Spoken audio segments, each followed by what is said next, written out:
제22대 총선에서 범야권이 200석 안팎을 확보할 것이라는 지상파 3사 출구조사가 나왔습니다. 국민의힘은 비례대표 위성정당인 국민의 미래를 합쳐도 100석 안팎에 머무를 것으로 전망됐는데요. 네, 두 분의 전문가 모시고 바로 이야기 나눠보도록 하겠습니다. 오늘 서정욱 변호사, 장현주 민주당 법률위 부위원장 두 분 나오셨습니다. 두 분 어서 오십시오. 예. 자, 당선자 윤곽은 아무래도 이제 수개표까지 진행이 되기 때문에 내일 새벽 시간대에 좀 나오지 않을까 싶은데 일단 두 분도 출구조사를 보셨을 텐데요. 어떻게 보셨는지 먼저 서 변호사께 질문 드리겠습니다. 전체적으로 보면 상당히 충격적인 국민의힘의 패배는 맞습니다. 네. 그거는 인정하는데 다만 이제 4년 전에도 출구조사의 오차 범위를 벗어났어요, 양쪽 다. 그래서 이제 실제 좀 개표를 해보면 물론 이제 패배는 맞지만 네. 과연 이제 100석 밑으로나 이러질 않지 않을까. 실제 이제 개표하면 조금 이게 출구조사도 여론조사 일종이거든요. 예. 따라서 이제 그대로 믿을 수는 없기 때문에 최종 개표는 해봐야 되겠다 이런 생각이 듭니다. 예. 그러니까 이전에 이제 출구조사에서 오차 범위를 벗어났었던 적이 있었기 때문에 일단은 개표가 진행이 돼봐야 알 것 같다 이렇게 이야기를 해주셨는데요. 어떻게 보셨어요? 그렇죠. 이제 개표가 끝까지 마감될 때까지 지켜봐야 되는 것은 당연할 겁니다. 예. 그래야만 또 워낙 접전지, 격전지도 많은 상황이기 때문에요. 새벽까지도 아마 승부가 갈리지 않는 지역구도 나올 수 있겠다라는 생각은 드는데요. 그렇다 하더라도 이번 출구조사의 큰 흐름은 바뀌지 않을 가능성이 높다라고 저는 생각이 듭니다. 그렇기 때문에 조금씩 그 의석수를 예상하는 범위는 좀 다르지만 결국에는 범야권이 200석 안팎에 이번에 득표를 하고 그리고 이제 의석수를 가져갈 수 있겠다라는 부분에 대해서는 좀 많은 전문가들도 의견이 일치하는 것으로 보이거든요. 결국에는 여권이 정권 심판론 앞에서 무력해졌다라고 평가를 해야 될 것 같습니다. 예, 각 당 지도부도 선거 상황실에서 이 출구조사 결과를 함께 지켜봤는데요. 이 출구조사 결과가 이렇게 발표된 상황에서 국민의힘 한동훈 비상대책위원장은 실망스럽다는 반응을 보였습니다. 개표 결과를 지켜본 뒤에 공식 입장을 또 밝혔는데요. 그 반응 함께 보시죠. 안녕하십니까. 국민의힘 비상대책위원장 한동훈입니다. 우리 국민의힘은 민심의 뜻을 따르기 위한 정치를 하기 위해서 최선을 다했지만 출구조사 결과가 실망스럽습니다. 그렇지만 저희가 끝까지 국민의 선택을 지켜보면서 개표 결과를 지켜보겠습니다. 예, 이번에는 더불어민주당 이재명 대표의 반응도 함께 보실 텐데요. 겸허한 마음으로 지켜보겠다라는 입장을 밝혔습니다. 출구조사 발표 후 이재명 대표의 반응은 어떠했는지도 함께 살펴보시죠. 우리 국민들의 선택을 겸허한 마음으로 마지막까지 지켜보도록 하겠습니다. 고맙습니다. 예, 각 당의 두 대표의 반응까지 함께 좀 보셨습니다. 물론 이게 출구조사 발표이기 때문에 말씀하신 것처럼 이제 개표 결과도 저희가 끝까지 좀 지켜봐야 되겠습니다만은 이 결과에 대해서 일단은 왜 지금까지 이 부분에 대해서는 어떻게 좀 분석을 하고 계세요? 출구조사만 보면 제 생각에는 이제 현재 구도대로 거의 놓지 않을까 이런 생각이 들어요. 예. 현재 이제 4년 전에도 103석이었고 이제 한 110석 가까이 무소속까지 이렇게 됐는데 지금 이제 출구조사도 최대치는 한 105석 이렇게 나오지 않습니까? 최대치는. 그렇다면 이제 약간 그러니까 현업의 구도가 그대로 유지되는 게 아닌가. 큰 변화가 없이 이렇게 보이고요. 아마 이제 야권은 이제 현재 윤 대통령에 대해서 중간 평가니까 정권 심판론으로 온 거고 그에 비해서 이제 여권에서도 좀 지지층들이 직결을 못했던 것 같아요. 여권 지지층들은 이제 좀 답답함을 느낀 것 같아요. 왜 그러냐면 아직도 이재명, 조국 아직도 구속을 못 하고 있나? 왜 2년 됐는데 이렇게 정리가 안 되나? 이런 데 좀 답답함에 크게 직결이 못 됐기 때문에 저는 지금 구도하고 거의 똑같다. 큰 참패라기보다는 4년 전하고 거의 비슷한 결과가 나오지 않을까 보입니다. 예, 지금 요 어떤 출구조사 결과만 놓고 봤을 때는 어떻게 좀 흐름을 읽어야 될 것 같으세요? 글쎄요, 일단 서 변호사님께서는 4년 전이랑 비슷할 것 같다라고 예측을 주셨다라고 한다면 아무래도 이제 야권이 180석 정도가 되고 뭐 국민의힘은 120석 가까이는 되지 않을까라는 전망도 깔려 있는 것으로 보입니다. 그런데 저는 조금 다른 예상을 내놔야 될 것 같은데요. 일단 이 출구조사를 미루어 본다라고 한다면 사실 국민의힘이 120석을 기준으로 보는 것이 아니라 100석을 기준으로 과연 100석을 넘을 수 있을 것인가 이 부분에 저는 주목을 해야 된다라는 생각이 들거든요. 네. 그런데 사실 120석을 국민의힘이 얻을 것이냐 100석을 얻을 것이냐 이 부분은 굉장히 차이가 있습니다. 아시다시피 만약에 국민의힘이 100석을 못 얻게 된다라고 한다면 범야권이 200석을 얻는다는 의미가 되고 200석이라면 결국 대통령의 거부권이 무력화되는 의석수가 됩니다. 그렇기 때문에 만약 국민의힘이 100석을 얻지 못한다라고 한다면 국민들께서 이제 더 이상은 대통령의 거부권도 거부하겠다라는 것을 표심으로 표현해 주신 것이 아닌가라는 생각은 듭니다. 예. 그러니까 말씀을 정리를 해보면 정권 심판론과 2조 심판론에서 정권 심판론에 손을 들어줬다 이렇게 이해를 하면 되겠습니까? 그렇죠. 일단 한동훈 비대위원장과 이제 국민의힘에서는 야권의 정권 심판론에 대응해서 이제 이른바 2조 심판론, 그러니까 야권도 심판해야 된다. 이제 이렇게 맞불을 놓았던 것으로 많은 국민들 기억하실 텐데요. 그러나 사실 중도층에 계시는 국민들의 입장에서는 지금 정권 심판론이 불붙는 이유가 경제와 민생, 물가 정말 어렵기 때문이었습니다. 그런데 그것에 대한 대안으로 국민의힘이 뭔가 책임 있는 집권 여당으로서의 메시지를 내놓는 것이 아니라 자꾸만 야당 심판론 또는 이재명 대표와 조국 대표에 대한 심판론을 내세우는 것은 조금 생경하게 들릴 수 있습니다. 왜냐하면 이재명 대표나 조국 대표를 심판한다라고 해서 물가가 잡히고 민생 경제가 나아지는 것은 아니기 때문입니다. 그렇다면 별도의 문제였기 때문에 사실 정권 심판론의 전선이 확대되는 부분에 있어서 국민의힘의 총선 전략이 야권 심판론이다. 이 부분은 총선 전략상으로 봤을 때 좀 맞지 않는 전략이 아니었느냐라는 생각이 듭니다. 예, 알겠습니다. 네, 앞서서 이제 장 부위원장께서 정권 심판론과 2조 심판론에서 정권 심판론에 이제 손을 들어줬다라는 점을 짚어주셨거든요. 이 부분에 대해서 공감을 하십니까? 어떻습니까? 뭐 크게 보면 이제 그렇게 인정 안 할 수가 없죠. 네. 뭐 지금 현재 그 출구조사만 보면. 근데 제가 이제 그 개표 상황을 쭉 한번 보니까요. 예.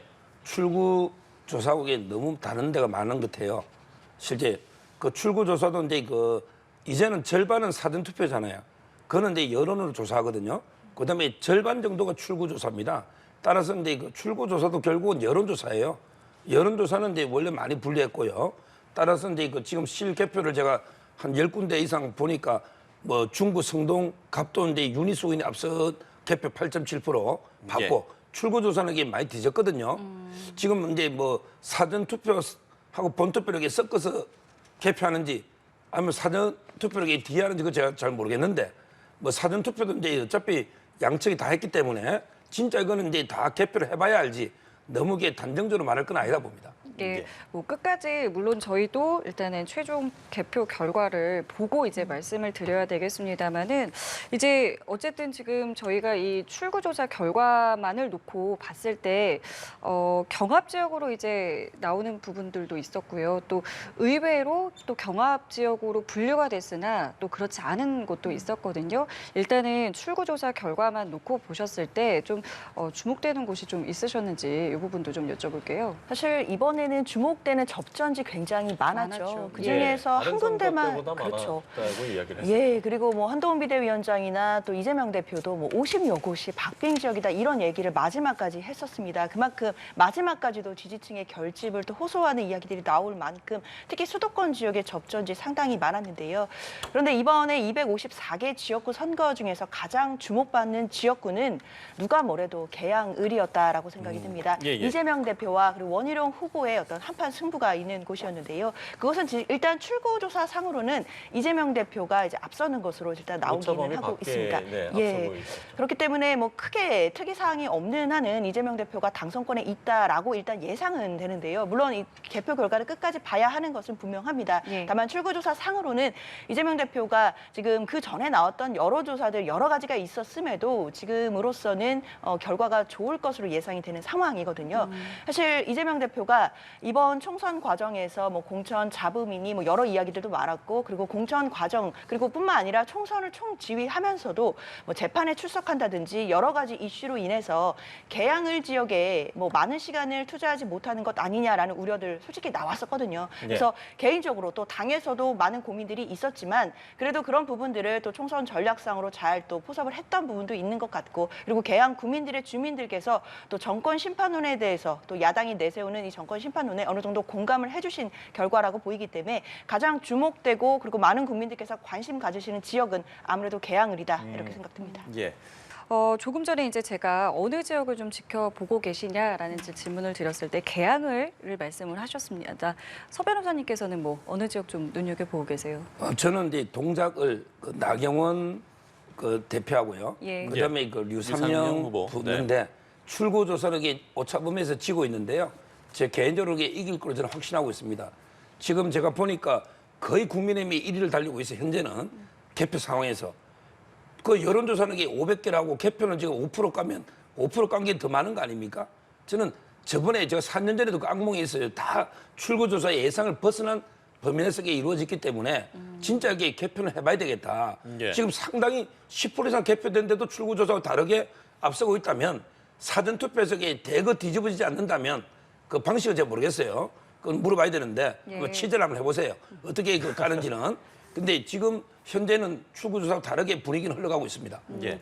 두 분 다 지금 수도권을 말씀을 해주셨는데요. 영호남에서는 뭐 어떻게 좀 눈여겨본 지역이 있으신지요?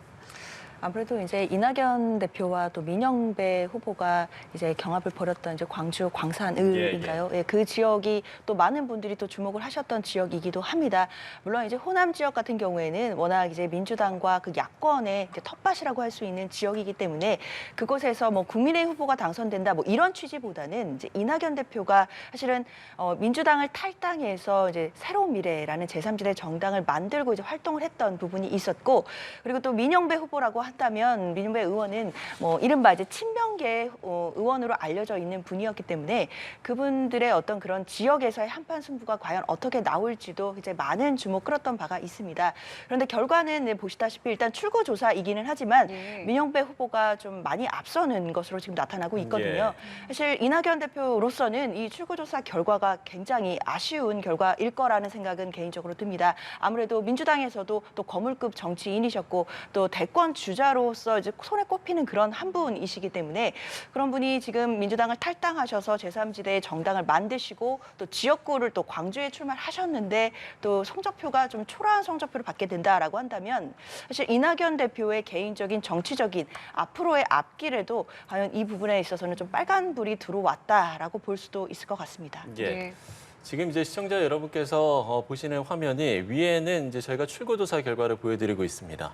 그리고 이제 밑에 하단에 이제 개표 결과, 개표는 이제 초반이기 때문에 지금 일단 개표 결과를 보여드리고 있고요.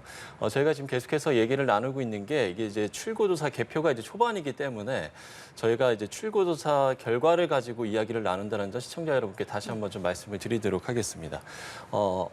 일단 광주 광산을을 꼽아주셨거든요. 어느 지역 좀 눈에 들어오세요? 저는 이제 그 경남의 그 양산을 있잖아요. 예. 양산을 거기는 이제 대권 주자끼리 김두관, 김태호 후보 관호대전이라고 하죠. 예, 이렇게 붙고 있는데요. 평소에 여론도 박빙이고 지금 보니까 출구조사도 거의 붙었어요. 완전히 둘 다 박빙입니다. 예. 이 지역은 이게 원래부터 전문가들이 뭐 진짜 바둑으로 치면 이게 반집 승부다 이 정도로 이게 박빙이었거든요. 요 지역은 이게 진짜 개표 끝나봐야 할 것 같아요. 예. 지금 뭐 나오고 있는 이런 어떤 이제 모습들이 저희가 이제 출구 조사를 기반으로 이야기를 하고 있고요. 개표도 이제 시작이 된 상황입니다. 어느 지역을 주목하는지에 대해서 이제 두 분께 여쭤봤고요. 글쎄요, 의외의 어떤 결과가 나왔다라고 이제 보신 지역도 혹시 있으신가요? 저는 앞서 이제 서 변호사님이 짚어주시긴 했는데요. 예. 이번에 예. 한강벨트 중에 한 곳이었던 네. 그 동작을 지역은 같은 데를 예, 말씀하시는군요. 그 지역 같은 경우에는 뭐 일단 출구조사가 의외다 이런 보다는 사실 나경원 후보가 만만치 않은 후보였습니다. 민주당 입장에서 볼 때도 당연히 보수 진영에서도 굉장히 또 이름 있는 또 정치인이고 또 원내대표까지 역임하신 분이었기 때문에 굉장히 또 쉽지 않은 승부가 될 거다라는 예상이 굉장히 많았거든요. 예. 특히나 이제 민주당 류삼영 후보 같은 경우에는 또 개인 역량은 뛰어나신 분이긴 하지만 정치 신인이시기 때문에 과연 지역 구민들께 얼마나 어필할 수 있을까 이런 부분에 대해서는 또 우려하는 시선이 있었던 것도 분명합니다. 그런데 아시다시피 이재명 대표가 아마 동작을만 제가 알기로는 한 6번인가를 네네네. 가셨거든요. 가서 지원 유세를 했다라는 것은 그만큼 동작을 지역을 중요하게 생각했다는 것이고 그 지역이 중요했던 이유는 한강 벨트 중에 한 곳이면서 만약에 동작을을 이기게 된다라고 한다면 서울에 있는 접전지의 대부분들을 민주당이 승리로 이끌 수 있다라는 상징적인 의미가 있는 지역이었기 때문입니다. 그런데 그런 지역에서 지금 출구조사가 접전이기는 하지만 류상훈 후보에게 굉장히 괜찮은 지금 결과가 나오고 있다라는 것은 사실 민주당 입장에서는 결과를 굉장히 기대해보게 하는 지점이라고 할 것 같고요. 물론 개표 결과를 끝까지 봐야겠지만 지금 상황으로 봤을 때는 류삼영 후보의 어떤 선전을 기대해봐도 될 것 같고 그리고 동작을이 갖는 이 한강 벨트에서의 상징성을 생각해 본다면 서울 지역에서의 접전지에서 민주당이 매우 선전할 수도 있겠다라는 기대를 조금 가져볼 수도 있을 것 같습니다. 예. 네. 저는 이제 두 지역이 좀 의외인데요. 네. 깜짝 놀란 게 그 강서을이 있잖아요. 아, 강서구는 이제 우리가 옛날에 18% 구청장 대표였고 크게 기대를 안 했던 지역이에요. 예. 오히려 이제 거기는 현역 진성준 의원이 있고요. 근데 김성태 의원이 공천을 못 받았거든요. 그래서 이제 박민식 장관이 급히 투입됐잖아요. 예. 영등포 관리하다가. 네. 근데 출구조사 똑같아요. 1% 거의 붙어 있습니다. 경합이죠. 경합으로 나오고 예, 있어요. 완전히 거의 똑같아. 이거는 상당히 저는 의회 조사국은 진짜 이렇게 고무적인 서울의 다른 지역은 오히려 유리한데도 그런데 강서구에서 거의 높다는 거 그건 상당히 특이하고요. 그다음에 그 마포을도 좀 그래요. 예. 마포을도 이제 그 정청래 50인데 그 하문기 후보가 이제 한 41점 얼마 한 8% 정도밖에 차이가 안 나요. 예. 실제는 이제 마포갑이 오히려 이제 국민의힘이 좀 유리하고 을은 이제 좀 불리하게 봤거든요. 예. 그런데 마포갑보다 을이 더 차이가 적어요. 이런 부분이 그래서 출구조사를 믿기는 어렵다는 거예요. 알겠습니다. 알겠습니다. 자, 제3지대 이야기도 안 해볼 수가 없을 것 같은데요. 일단 조국 혁신당의 경우에는 이 출구조사에서 두 자릿수 의석이 예측이 됐습니다. 이 부분 예상한 수준입니까? 사실은 조국 혁신당이 그야말로 돌풍을 일으켰다라고 결과적으로 평가를 해야 될 것 같습니다. 예, 예. 사실 조국 혁신당이 처음에 만들어지고 그 초기만 하더라도 많은 전문가분들이나 또 여의도에 계시는 많은 정치인들이 조국 혁신당이 이번 총선에서 이렇게까지 돌풍을 일으키리라고 예상하셨던 분이 제가 알기로는 거의 없는 것 같습니다. 그럼에도 사실 이번 총선에서 가장 눈에 띄는 뭐 그 정당 중에 하나였다라고 한다면 당연 조국 혁신당을 꼽을 수밖에 없을 것 같은데요. 네. 그동안 계속 나왔던 여론조사에서도 계속해서 돌풍을 이끌어 갔었고 그리고 총선 결과에서 나오는 지금 출구조사도 그 돌풍의 결과가 그대로 나오는 것 같습니다. 최종적으로 뭐 두 자릿수의 의석수는 뭐 무난히 확보하지 않을까라는 그 결과를 예상해 볼 수 있을 것 같고요. 사실 이런 부분들은 초기에는 예상하기 어려웠지만 총선 중반으로 갔을 때는 조국 혁신당이 이번의 결과에서 뭐 10석 이상의 의석수로 원내에 진입할 수 있겠다라는 부분들은 많은 분이 예측하신 범위에서 벗어나지는 않는 것 같습니다. 예. 조국 혁신당의 돌풍이 출구조사까지 이어진 모습인데요. 지금 이제 그 이번에 만약에 이제 뭐 참패는 참패죠. 어떻든 몇 석 차이는 있을지 모르지만 저는 참패 원인 중에 그 가장 중요한 원인 중에 몇 개 꼽으라면 그 중에 하나가 조국 혁신당의 돌풍이에요. 이게 상당히 국민의힘에는 치명타였어요. 왜 그러냐면 이제 그냥 민주당과 국민의힘이 1대1로 붙었으면 네. 아마 이제 그 민주당에서 이제 반 이재명 이런 분들이 투표를 안 하거나 이런 분들도 상당히 있었을 거예요. 근데 그런 분들을 이렇게 조국 혁신당이 상당히 흡수를 했어요. 그래서 이제 그 조국 혁신당 비례 찍으러 가면서 이제 그 지역구는 민주당 이런 식으로 이게 지민 비조 이게 상당히 먹혀버린 거죠. 저는 그래서 아마 이게 승리 큰 민주당이 지역구의 승리의 거의 절반 정도는 조국 혁신당이 공이 크다 이렇게 봅니다. 근데 당초 이 조국혁신당의 어떤 여론조사 내에서의 어떤 돌풍을 보면서 4년 전 열린민주당을 떠올리신 분들도 계실 것 같아요. 그러니까 이것이 정말로 이제 투표로까지 이어지겠느냐에 대해서는 뭐 여러 의견들이 좀 있었거든요. 물론 이제 개표 출구조사 결과이긴 합니다만은 이게 여기까지 이어진 거에 대해서는 어떻게 좀 분석을 해봐야 될까요? 그렇죠. 앵커님이 지적해 주신 것처럼 조국혁신당의 돌풍 초기만 하더라도 이 돌풍은 그냥 열린민주당, 4년 전에 열린민주당처럼 결국에 총선 뚜껑을 열어보면 그렇게까지 돌풍은 아니었을 것이다. 그냥 작은 바람일 것이다. 이런 이야기도 있었거든요. 그러나 결과적으로는 사실 이 돌풍이 그대로 이어지는 것으로 봐야 될 것 같은데 이 돌풍이 그대로 이어지는 것은 저는 국민의힘에서 총선 전략을 잘못 짰기 때문도 분명히 영향이 있다라고 생각합니다. 왜냐하면 한동훈 비대위원장과 국민의힘에서는 이 조국혁신당의 어떤 돌풍에 대해서 계속해서 그런 프레임으로 말씀을 하셨거든요. 조국 대표가 항소심에서 유죄 선고를 받은 범죄자다. 이런 취지로 말씀을 많이 하셨습니다. 그렇기 때문에 2조 심판론을 들고 오시면서 과연 조국혁신당의 조국 대표와 그리고 거기에 비례 순번을 받은 많은 분들 중에 범죄 피의자가 있다. 이런 또 프레임을 많이 내세우시긴 했는데요. 사실 저는 그 부분이 국민의힘의 뼈아픈 총선 전략 미스라고 생각을 합니다. 왜냐하면 국민들께서 조국 대표가 항소심에서 유죄 판결을 받은 거 다 알고 계시거든요. 다 이미 알고 계심에도 이렇게 지지를 보내주신다는 건 분명히 그 조국혁신당에서 이야기하고 있는 정권 심판론에 국민들께서 동의를 해주신다는 거고 그 동의를 해주시는 원인을 국민의힘은 더 겸허한 마음으로 자성을 했었어야 된다라고 생각합니다. 그러나 그 부분에 대한 원인을 찾지 않고 계속해서 조국혁신당의 조국 대표가 항소심에 유죄를 받았다. 이 부분만 부각한 것은 저는 큰 실책이었다 이렇게 생각합니다. 예, 알겠습니다. 앞서서 이 조국혁신당이 그 여론조사의 어떤 돌풍이 어쨌든 지금 출구조사까지는 이어진 이 모습에 대해서 장 변호사님께서는 국민의힘의 전략이 오히려 이걸 좀 부추긴 측면이 있다라고 분석을 해주셨습니다. 어떻게 좀 보고 계세요? 근데 그 지금 보세요. 지금 민주당이 1등이 70개밖에 없어요. 국민의힘이 100몇 개 더 까봐야 된다니까요. 여기서 우리가 출구조사 가지고 분석해봤자 만약에 결과가 뒤집어지면 이 분석은 아무 의미 없는 거잖아요. 잘못된 분석이잖아요. 물론 그렇긴 하죠. 그래서 이제 이걸 섣불리 분석해서 이런 것 때문에 졌다. 그럼 질문을 좀 바꿀게요. 그렇죠. 그러면은 출구 조사까지 아니죠. 개표 이후까지 그러니까 아니죠. 선거장으로까지 갔을 것 같으세요? 그 여론조사를 이제 응했던 조국혁신당을 지지했던 세력이요? 갔을 것 같으세요? 아마 근데 그 조국혁신당은 전국적으로 이제 비례만 했기 때문에 상당히 그런 이제 오차없이 거의 놓을 거예요. 어느 정도. 크게 다르진 않을 것이다. 왜냐하면 이게 대통령 선거는 출구조사가 거의 맞아요. 전국적으로 이게 지역별로 편차를 서로 보정해 주거든요. 어느 지역에 틀리도 다른 지역에 또 오차가 있기 때문에 대통령 선거는 맞출 수 있어요.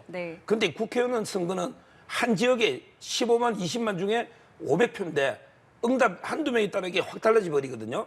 따라서 이제 저는 조국혁신당의 비례에서 10석 이상 따른 거는 제가 인정합니다. 그렇지만 이제 그 지역에서 지금 이제 민주당이 이렇게 압도하는 거 있잖아요. 이거는 지금 이게 저기 깐 게 어떤 거 보면 10% 깐 것도 있고요. 8%, 7% 개표한 게 많아요. 그거하고 500개 조사한거하고 어느 게 더 정확할까요? 갑자기 뒤바뀔 일이 없잖아요. 지역 특성상 어느 지역에 국민의힘이 왕창 놓다가 갑자기 민주당이 몰표 이럴 수는 없거든요. 저게 표본으로 가지고 까고 있단 말이죠, 개표를. 따라서 저는 결과를 봐야 되기 때문에 섣불리 제가 분석 안 하겠습니다. 그럼 제가 장 변호사님께 처음에 질문 드렸던 걸 그대로 말씀을 드리면 이거 조국혁신당이 처음에 이 열풍이 있을 때 여론조사 상에서요. 이게 4년 전 이제 열린민주당처럼 결과로는 이어지지 않을 수 있다 이런 관측들이 나왔거든요. 개인적으로 그럼 그 부분에 대해서는 어떻게 생각하고 계세요? 그런데 열린민주당은요. 대스타가 없었어요.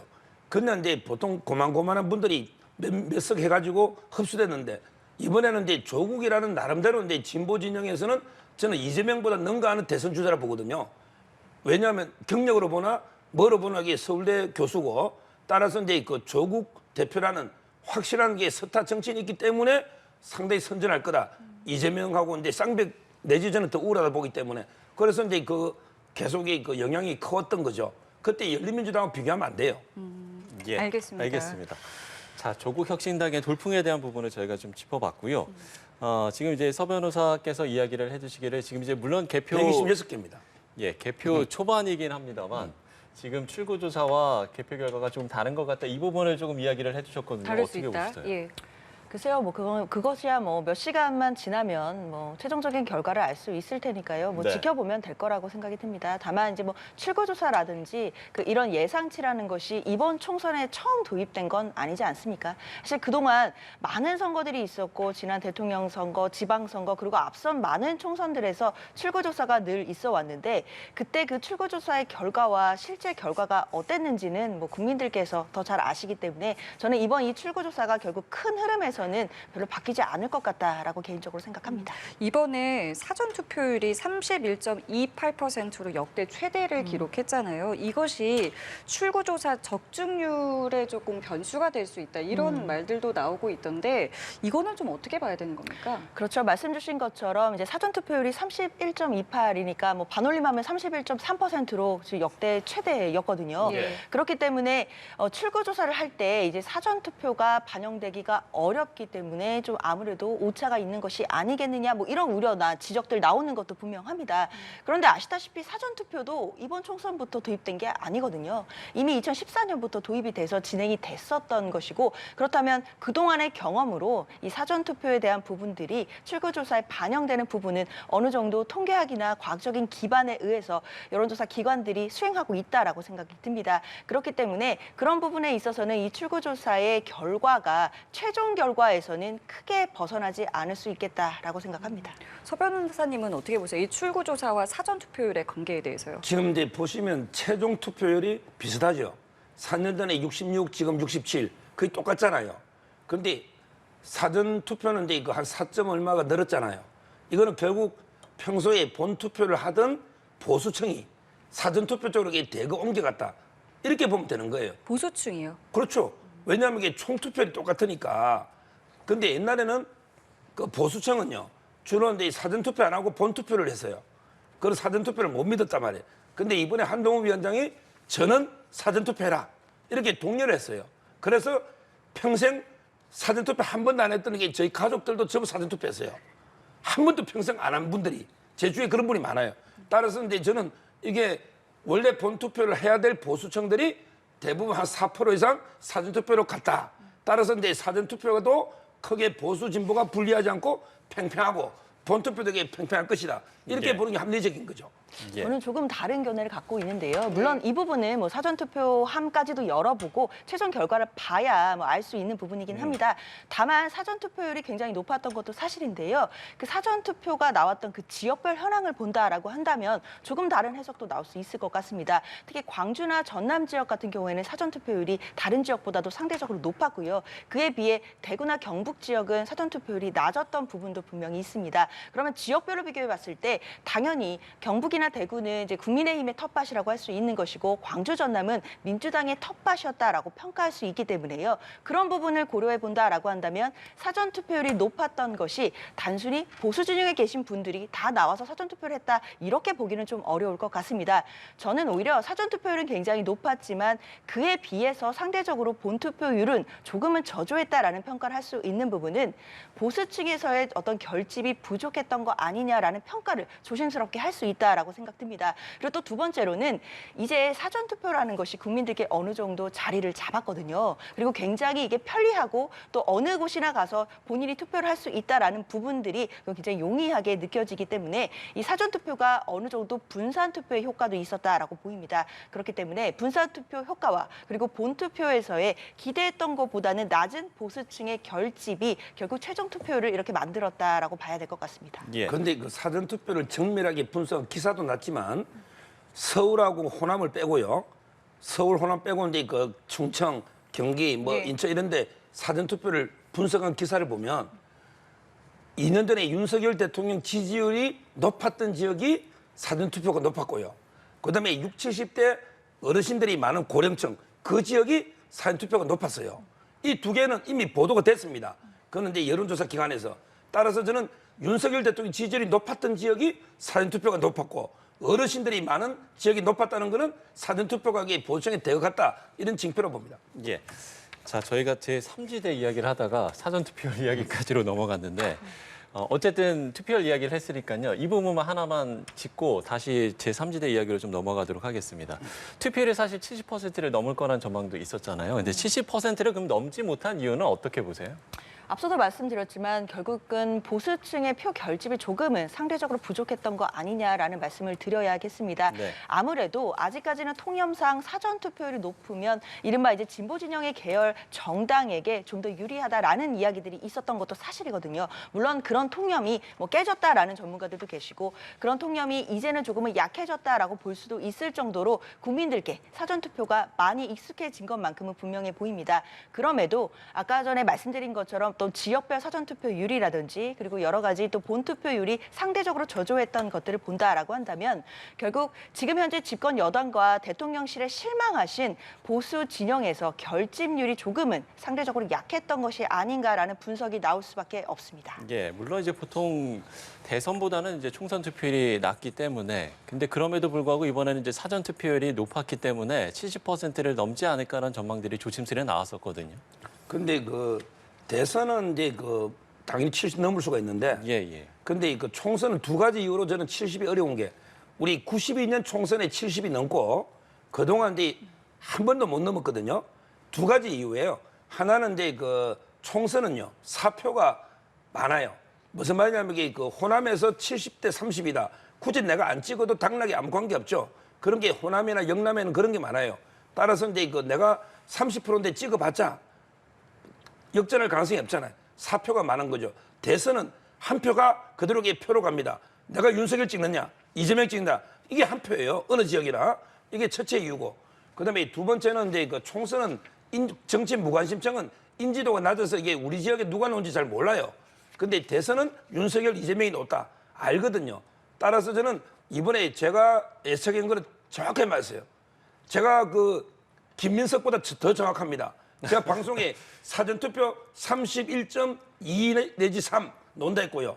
총선은 이제 그 최종은요. 예. 66인데 그보다 1점 높아서 67 내지 8 논다고. 그러게 제가 여러 번 방송했습니다. 100% 그렇습니까? 똑같잖아요. 예. 김민석보다 제가 정확하잖아요. 네. 그건 왜 그러냐? 아까도 말했지만 총선은 70 못 넘는데 거의 67, 8 노는데 그 본 투표할 우리 보수층들이 사전 투표를 옮겼던 거죠. 4%가. 예. 따라서 이게 최종은 똑같고 사전 투표가 높아진 거는 보수층이 옮겼다. 이래 보면 돼요. 알겠습니다. 자, 두 분께서 해주시는 말씀까지 잘 들으면서 지금 저희가 개표 결과도 함께 지켜보면 좋을 것 같은데요. 그렇습니다. 저희가 앞서 이제 조국혁신당 이야기를 했었고요. 개혁신당과 새로운 미래 그리고 녹색정의당의 이제 예측 의석수도 다 각각 나왔는데요. 이 부분에 대해서는 좀 어떻게 보셨는지요? 그렇습니다. 지금 출구조사를 보면 조국혁신당이 12석에서 14석까지 지금 예측이 네. 되고 있는 상황이고 녹색정의당이 거의 0석으로 예측이 많이 되고 있습니다. 또 새로운 미래도 뭐 1석 내지는 뭐 2석까지도 나오는 것 같은데요. 저는 개혁신당도 한 2석까지는 가능할 것으로 보입니다. 그런데 일단 이번 이 제3지대에서 당연히 조국혁신당의 돌풍은 눈에 띄는 것이고 그 부분은 이제 앞서 이야기를 드렸으니까요. 저는 좀 아쉬운 부분은 녹색정의당의 이번 성적표입니다. 예. 물론 최종 결과까지는 봐야겠지만 일단 출구조사에서 0석이 예측된다는 것은 참 녹색정의당 입장에서는 참담한 상황일 수밖에 없는데요.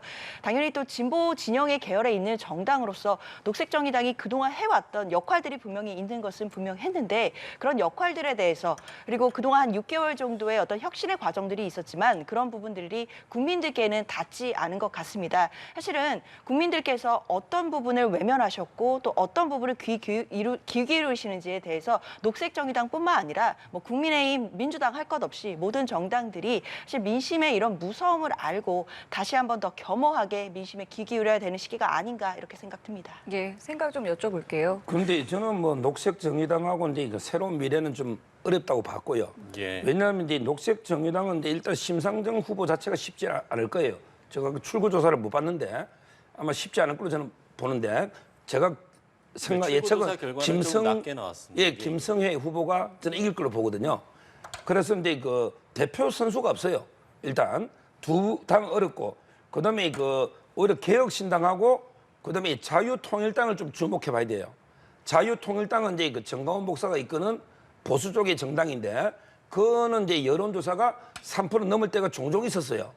근데 지금은 안 잡히잖아요. 예. 지금은 이제 안 나오지만 한번 이게 그 개표를 다 해보면 그 당하고 그다음에 개혁신당이 마지막에 조금 약진한 게 이준석 대표라는 간판이 있거든요. 이분이 공영훈 후보가 너무 이제 그 부동산 내부 정보 의혹 때문에 공영훈 후보가 내려앉으면서 이준석 대표가 약진했어요. 그러면서 덩달아 개혁신당도 조금 이게 올랐기 때문에 저는 개혁신당이 잘하면 한 2석이나 가능할 수가 있겠다. 근데 자유통일당도 한번 이렇게 개표해 보면 어떻게 될지는 봐야 돼요. 예. 앞서 이제 오영환 새로운 미래 총괄선대위원장이 정권 심판론이 워낙 이제 강하게 작동을 해서 양당 체제가 더 강화됐다 이제 이런 이야기를 하지 않았습니까? 이 네. 부분에 대해서는 동의를 하십니까? 뭐 어떤 취지의 말씀인지는 알겠지만 결과론적으로는 정권 심판론이 강했지만 그중에서도 조국혁신당은 돌풍을 보였거든요. 그렇죠. 그렇다고 한다면 단순히 정권 심판론이 강했고 양당 체제가 굳어졌다라는 해석은 반 정도만 맞는 이야기 같습니다. 네. 물론 이번 선거는 야당이 내세웠던 정권 심판론의 그 기세가 굉장히 강했던 것도 많고요. 그렇기 때문에 그 기세 덕분에 사실 이번 출구조사에서 뭐 범야권 세력이 거의 200석 안팎이 나올 수 있겠다라는 결과까지도 지금 예측되는 상황이라고 할 수 있겠습니다. 그러나 그럼에도 이 거대 양당 구도 속에서도 조국혁신당이 돌풍을 굉장히 이루어냈기 때문에요. 단순히 새로운 미래가 양당 구도 상황에서 어떤 그런 정권 심판론이 강했기 때문에 이 부분이 이제 새로운 미래가 결과적으로 좀 약한 성적표를 받을 수 있었다라는 이야기는 공감하기 어려운 취지는 있습니다. 결국에는 같은 정권 심판론을 내세웠음에도 조국혁신당이 이렇게 돌풍을 일으켰다라는 것은 분명히 국민들이 보시기에는 새로운 미래와 조국혁신당의 차별점을 보신 것이거든요. 사실 그 차별점에 대해서 새로운 미래가 어떤 부분들을 본인들이 놓쳤는지에 대해서 또 자성해야 되는 시간이 온 것 아닌가라는 생각 듭니다. 예. 서 변호사께서는 어떻게 보세요? 그러니까 조국 혁신당의 돌풍과는 좀 상반된 출구조사 결과가 다른 삼지대에서 나왔기 때문에 이 부분은 그럼 어떻게 좀 그 원인은 뭐라고 보시는지요? 결국은 이제 정당은 우리나라 정당은요 인물 중심이에요. 이 말이 간판이 된단 말이에요. 대권 주자 중심 인물. 그러니까 민주당은 이제 이재명, 그다음에 조국혁신당은 조국, 그다음에 그 국민의힘은 한동훈 있잖아요. 네. 근데 새로운 미래는 누가 있습니까? 이낙연입니다. 근데 이낙연 대표가 광주에서 어떻게 돼? 처참한 성적표를 받았잖아요. 이렇게 간판이 없으면 정당이 존립하기가 어려운 거예요. 그다음에 녹색정의당도 심상정 이분이 지금 고향에서 어렵잖아요. 이런 식으로 우리나라는 아직도 인물 중심의 정당이기 때문에 가치 중심의 정당이 아니에요. 뭐 녹색 가치가 어쩌고 와도 결국에 대표 인물이 있어야 되는데 그것 때문에 저는 참패했다 봐요. 예, 알겠습니다. 레이스를 전해드리는 와중에 저희 윤희웅 오피니언 라이브 여론 분석센터장 스튜디오에 나오셨는데요. 네, 어서 오십시오. 안녕하십니까? 예. 자, 지금 일단 개표 초반의 분위기도 좀 보셨고요. 예. 출구조사 결과도 보셨을 텐데 예. 현재 일단 판세 좀 어떻게 좀 읽고 계세요? 일단 출구조사 결과에서는 뭐 이제 야당이 얘기하는 정권 심판 기류가 상당히 강하게 표출이 되었다라는 것이 이제 좀 확인이 되는 상황이고요. 그래서 이것이 야권 전체로 하면 뭐 200석도 가능한 근데 그런 상황이니까 여권에서 상당히 이제 긴장이 되는 그런 상황이고요. 다만 지금 그런 압도적인 출구조사의 결과와 좀 다르게 초반 개표 상황에서는 네. 국민의힘 후보들도 상당히 이제 선전을 하는 부분들 나타나고 있고 또 사전 투표 같은 경우에는 진보계열 정당 후보들이 지지층들이 많이 참여한다고 많이 알려져 있는 그런 상황인데. 초반에 사전투표함을 대개는 먼저 개함을 이제 하는 것인데 예, 그 예. 상황에서도 좀 박빙의 상황, 경쟁하는 구도들이 좀 나타나고 있는 상황이어서 유난히 어쨌든 이번 개표 상황에서는 마지막까지 어쨌든 결과를 봐야 하는 상황이고요. 또 한 가지 어쨌든 출구조사와 실제 선거 결과가 얼마나 이제 일치할지 여부도 또 하나 이제 관심사로 떠오르고 있는 그런 상황이라고 할 수 있겠고요. 다만 지금 이제 많은 경우에는 지금 이제 개표율이 뭐 10% 정도 내외인 것들이 이제 많이 있는 상황이기 때문에 예. 전체적인 흐름을 살펴본다고 한다면 뭐 개표율이 40% 이상 좀 되는 가운데서 결과들을 확인하고 또 출구조사와의 차이점들을 보는 것이 일단은 맞지 않을까 생각됩니다. 이번에 사전 투표율이 높았잖아요. 예. 이것도 다 반영이 된 겁니까? 네. 그러니까 본투표에서는 출구조사를 이제 앞에서 예. 이제 조사를 이제 하는데요. 네. 사전 투표 같은 경우는 이제 그걸 할 수가 없는 상황이어서 예. 방송 3사 출구조사 같은 경우에는 이 사전 투표 표심을 확인하기 위해서 본 투표일 이전에 사전 투표에 참여한 사람들을 대상으로 해서 어디에 이제 어떤 세대에서 누구에게 투표를 했는지 이런 것들을 이제 사실은 사전 파악을 하는 것을 이번에 포함을 시켰거든요. 그래서 그것이 출구조사만큼은 정확도가 좀 낮을 수는 있겠습니다만은 예. 사전 투표의 표심도 이번 출구조사에는 반영이 되어 있는 상황이기 때문에 조금 더 결과를 좀 지켜볼 필요가 있을 것 같습니다. 예. 예. 물론 뭐 이제 개표 초반인 곳도 있고 어느 정도 이제 진행된 곳도 있습니다만 예. 일단 이 개표 레이스 어떻게 좀 보셨어요? 지금 이제 개표가 막 60%까지 되는 게 있고요. 20, 30% 된 데도 많아요. 근데 그걸 제가 출구조사하고 비교해 보니까 거의 15%에서 20% 차이 나요. 앞으로 이제 여론조사가 없어질 겁니다. 이런 출구조사기 아마 제가 알기로 우리나라가 거의 유일하지 않을까. 사전투표 자체가 우리나라의 유일한 제도입니다. 근데 사전투표가 절반 이상 하는데 이거하고 이게 또 출구조사하고 섞어버리니까 두 개 여론조사니까 오차가 커지는 거죠. 4년 전에도 이게 오차 범위를 둘 다 벗어났다니까요. 근데 이번에는 아마 우리나라 여론조사 역사상 가장 부끄러운 여론업계에서 이런 결과가 나올 겁니다. 지금 서울에서 거의 뭐 10% 20%다 개표했는데 그 500개 조사한 거하고 10%깐 거하고 어느 게 더 정확합니까?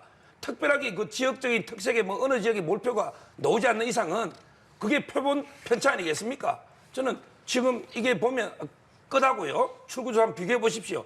엄청난 이게 후폭풍이 불 겁니다. 예, 뭐 그렇기 때문에 저희가 끝까지 이 개표 상황을 저희 연합뉴스 TV와 여러분들 함께 좀 지켜보셨으면 좋겠습니다.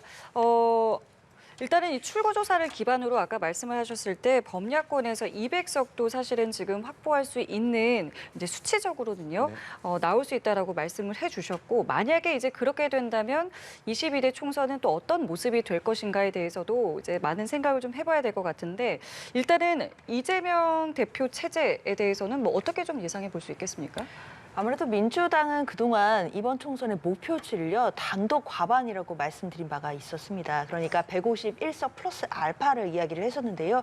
사실 이 출구조사 결과에 의한다라고 한다면 민주당이 당초에 목표치로 했던 단독 과반도 훌쩍 넘어서서 뭐 최대치로는 단독으로 190석 이상까지도 지금 출구조사에서는 나오고 있는 상황입니다. 그리고 결국에는 범야권을 합한다라고 한다면 200석까지도 가능할 수 있는 결과이기 때문에요. 사실 이번 총선을 승리로 이끌고 그리고 승리로 지휘를 했던 야당 대표인 이재명 대표의 입지는 더욱 강화될 수밖에 없다라고 생각이 듭니다. 특히나 이제 야권이 굉장히 크게 이기게 되고 또 의석수가 굉장히 많아지다라고 하게 된다라고 하면 이재명 대표 입장에서도 거대 야당을 또다시 또 대표로서 지휘를 할 수 있는 상황이기 때문에 그런 부분들도 함께 또 이재명 대표의 어떤 그런 입지 강화의 또 모습을 보여줄 것이라고 보이고요. 또 결과론적인 것이지만 한동훈 비대위원장 입장에서는 본인이 어느 정도를 목표치로 했는지는 모르겠지만 만약에 범야권이 200석 안팎이 된다라고 한다면 국민의힘 입장에서는 사실 100석을 지키기도 어려운 상황이 되거든요.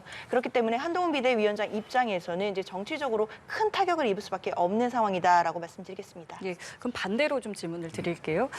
결과는 이제 봐야 되겠습니다만은 한동훈 비대위원장이 이 정치적으로 책임을 지지 않으려면 뭐 어느 선까지 어느 의석 수까지는 확보가 돼야 된다고 볼 수 있을까요? 제가 보기에 그 마지노는 저는 130석으로 봐요. 예. 예를 들어 이제 제가 당대표도 110석은 나옵니다. 제가 그 국민의힘이 당대표를 해도 110석은 나온다고요. 예. 그만큼 이게 누가 해도 110석은 나와요. 그거는 이제 기존 의석이 유지되는 거거든요. 한동훈 효과가 있으려면 한 20석은 늘어나야 되잖아요. 저는 130석 정도 되면 잘 싸웠다. 그 이상 되면 이게 한동훈 위원장의 공이 절대적이다. 이렇게 평가하고요. 그다음에 참고로 민주당이 뭐 180석 하든 200석 하든 250석 하든 290석 하든 어차피 이게 운명은 조국 대표로 교도소로 가는 거고요. 이재명 대표도 재판에서 교도소로 가는 의석수와 무관합니다. 우리 법치는요. 의회를 누가 장악하든지 관계없이 권력으로 범죄를 덮을 수는 없다. 결국 이재명 조국 대표의 운명은 교도소다. 이렇게 보면 돼요.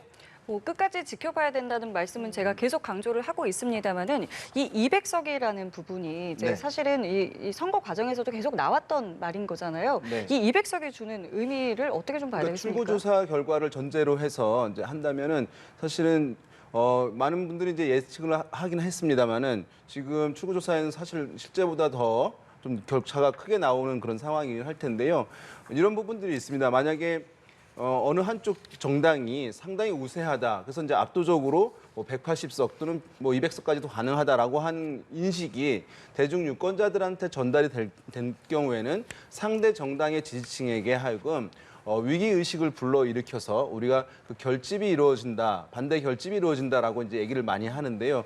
지금 이번 같은 경우에는 민주당 같은 경우에는 151석 정도만 가능하다라고 하는 이른바 이제 그것을 굳이 이름을 붙인다면 뭐 스텔스 전략이라고 하겠죠. 사실은 많이 이기고 있지 않다라고 하는 얘기를 하면서 상대 진영 유권자들 자극하지 않는 전략을 좀 쓴 것이 어느 정도 효과가 좀 있었던 것으로 보이고 막판에 국민의힘에서도 사실 캠페인과 관련해서 읍소 전략이냐 아니면 2조 심판론이냐라고 하는 부분에 대해서 이 두 가지 사실은 이 메시지는 약간 충돌되는 측면이 있습니다. 왜냐하면 심판을 한다고 하면서 이제 반성 읍소를 하는 것이기 때문에 그러면서 위기감을 충분하게 보수층들에게 전달하는데 좀 제약이 있었던 부분들이 출구조사 결과를 따른다고 한다면 좀 격차를 나오게 한 부분이라고 할 수 있겠고요.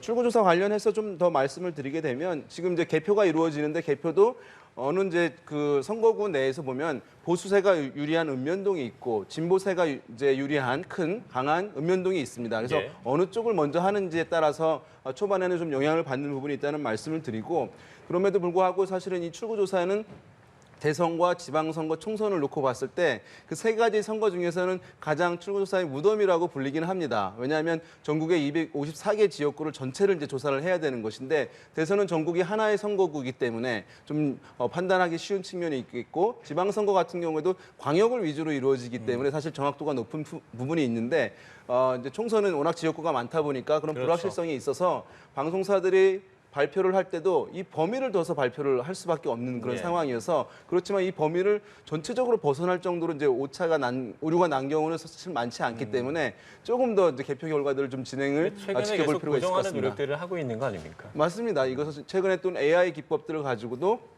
반영을 해서 예측도 하고 출구조사 자체에서도 계속 정확도를 높여오는 작업들을 해온 상황이기 때문에 예. 지금 아직 판단을 하기는 좀 이른 것 같습니다. 근데 알겠습니다. 4년 전에도요 벗어났어요. 최대치와 최소치를 벗어났다니까요. 알겠습니다. 그때 그 한국당 있잖아요. 103석 얻었거든요. 근데 최소가 107석부터 130석 이걸 벗어났고요. 그다음에 민주당은 180 최대치를 벗어났어요. 옛날에도. 알겠습니다. 그래서 이제 보정 작업에 관련된 이야기를 말씀을 드렸었잖아요. 근데 사전 투표율이 출구조사에 어떻게 반영이 되는지 궁금한데 이 보정 작업이 그럼 어떻게 이루어지는 겁니까? 예.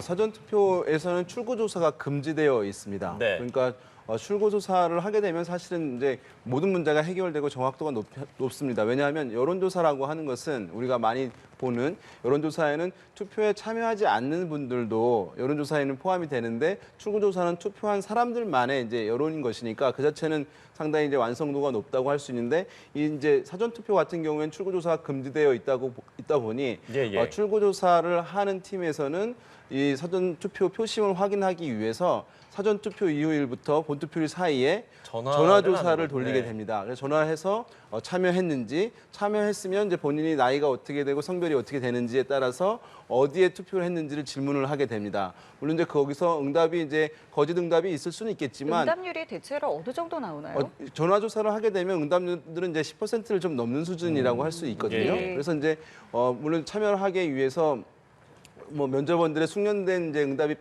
대화가 이제 필요한 측면이 있긴 할 텐데 다만 이제 이 전화조사라고 하는 것들은 이제 한계들이 있는 부분이어서 254개의 지역구에서 막 1,000명 이상씩 굉장히 이제 많은 표본을 가져가기가 쉽지 않은 측면 현실적인 한계가 있어서 거기서도 이제 오차가 좀 발생할 수밖에 없는 측면은 있습니다. 그럼에도 불구하고 실제 선관위에서도 지난번 총선 같은 경우에는 이번에는 확인이 필요하겠습니다만은 그 사전 투표에서 어느 이제 세대가 어느 정도로 참여했는지 정보를 좀 협조를 받아서 예측하는 데 도움을 받긴 했었거든요. 그래서 출구조사에 비해서는 좀 완벽하지 않은 측면은 있습니다만은 사전 투표의 표심을 그래도 최대한 정확하게 반영하려고 하는 작업들이 반영이 되고 있기 때문에 사실 이것이 출구조사 비율이 30%를 넘는 상당한 비중으로 진행이 되었다 하더라도 그 표심이 일정 부분 반영이 된다 이렇게 보시면 좋을 것 같습니다. 그러면 이제 이번에는 이제 또 수개표를 하기 때문에 내일 네. 새벽까지 이제 결과를 알 수가 없는 거잖아요.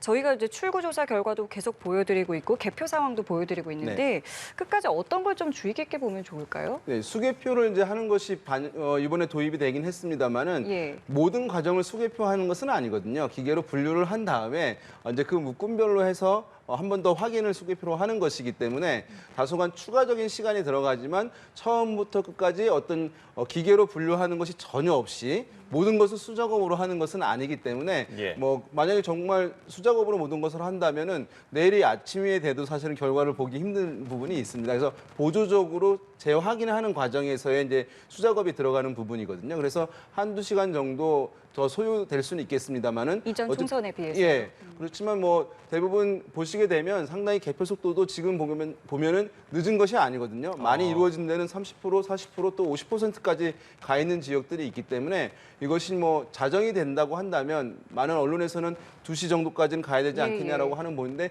접전인 지역에서는 새벽까지 가야 되겠습니다만은 예. 상당수의 지역에서는 자정 정도면은 대부분 이제 윤곽을 확인할 수 있지 않을까 개표 상황을 보고 판단할 수 있을 것 같습니다. 예, 그럼 이제 지금까지로는 봤을 때 출구조사 결과와 개표 결과가 좀 달라질 가능성이 좀 어느 정도나 된다고 보세요? 지금 단언하기는 좀 힘들어 보입니다. 왜냐하면 지금 이제 초반이라서. 예, 네. 이게 이제 통상 사전 투표가 처음에 이제 개함을 하는 것은 맞습니다만은 실제 과정에서는 그것이 어떤 지역들은 처음부터 반영이 되기도 합니다만은 예. 또는 이제 반영이 좀 지연돼서 반영이 되는 경우들도 있는 것이고 아까 말씀드린 대로 지역의 읍면동에 따라서 지역 색채가 다른 곳들이 있는데 어느 동을 먼저 여느냐에 따라서 사실은 초반에 10% 이내의 개표율인 경우에는 일방적으로 나올 수가 있는 부분이 있는 것이거든요.